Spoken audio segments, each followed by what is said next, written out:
So tonight's homework is really the last big concept to conquer, and for the division chapter, and it's diagramming with division. So the illustration is very important in this case because it really helps the kids take the abstract and make it concrete.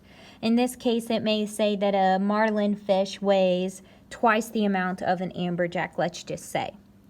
And the kids would write down all their categories, and if the marlin weighs twice as much as the amberjack, they would give marlin 2 categories, and the amberjack, they never said anything about it, so that would just get 1.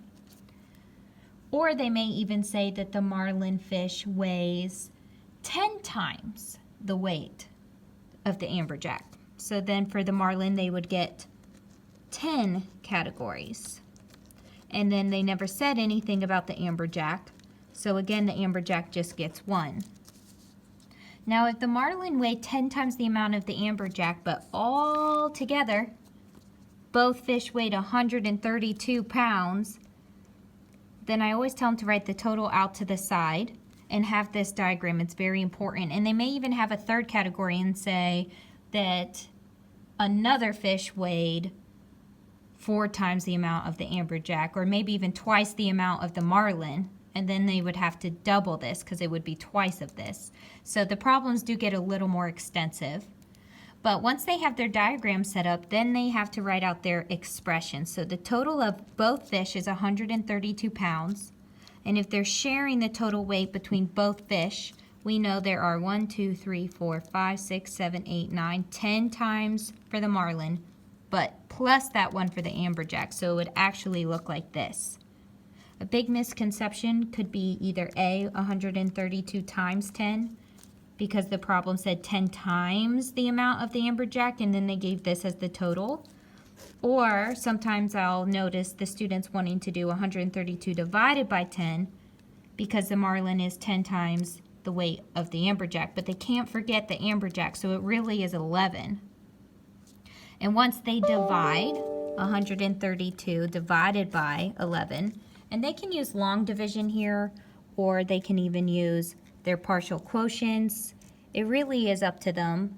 I know that a lot of kids are really enjoying using the partial quotients, and if that's the case, just go ahead and let them, unless they want to use their long division. But here, once they divide, they'll know there's 12 total group. There's 12 in each group. So then I have them go and write 12 in all the groups they created in their diagram.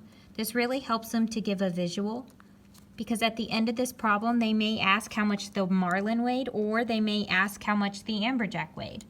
If they ask how much the amberjack weighed, well, that one's pretty simplistic. It's 12 pounds. But if they ask how much the marlin weighed, then they'd have to do 12 times the 10 to get the amount here. But together, they should equal that total. And it has gone up to 4 categories. So in this case, it said that the total weight of all the fish was 252. And then they said that the kingfish weighed twice of the amberjack. So for kingfish, we gave 2. And amberjack, we just gave 1 because they didn't say anything about the amberjack. And then it went on to say that the white marlin weighed twice, the white marlin weighed twice the amount of the kingfish. So if we knew the kingfish was twice the amount of the amberjack, now the marlin is twice the amount of the kingfish, which makes this now 4. That was a little difficult for the kids to grasp. And then it said that the last fish was 5 times the amount of the amberjack, so 5 times that 1.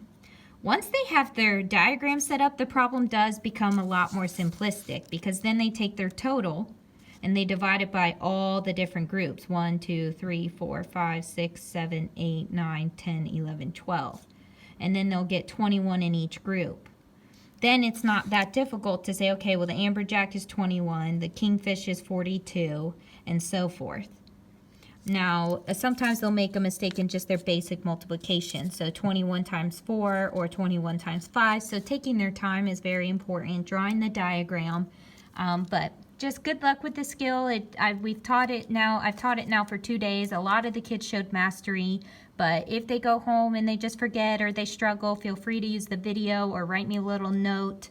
And have a great weekend, and thank you for all that you're doing at home.